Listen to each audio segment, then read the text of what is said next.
ما جز مصرف‌ترین ملت‌ها هستیم مصرف اینا تو سر مردم هم بزن. آقا مصرفیم دیگه. نه خیر، کی گفته مصرفیم؟ شما ایران خودرو درست کردی 16 میسوزونه عزیز من. یه مجموعه رانتی درست کردی 16 میسوزونه 20 میسوزونه. خب اجازه بده لکسوس وارد شه 4 بسوزونه. حالا عرض می‌کنم. بعد مردم مصرفن. کشور- آقا چرا همه چی گردن مردم میندازی؟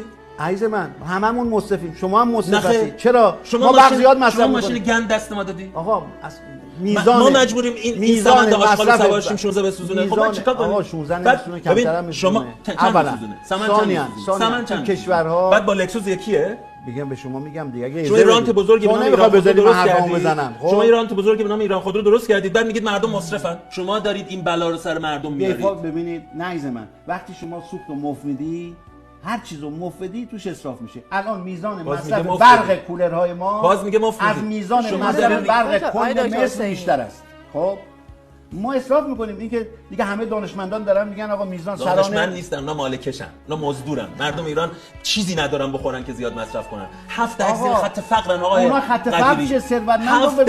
7 دهک آقا ما برق ثروتمندان 1 دهکن. چی میگی؟ همون 1 دهکش به اندازه 7 دهک دارن. این دروغا چیه؟ دروغ شما داری میگی. آقا جون مردم فقیرن چجوری دارن؟ چجوری میگی فقر مردم اونا به مصرفن؟ خاطر تفکر شماست. مردم مصرفن. فقر اونا نتیجه تفکر شماست. چه تفکری؟ من امثال 30 سالش این تفکر شما حاکمه.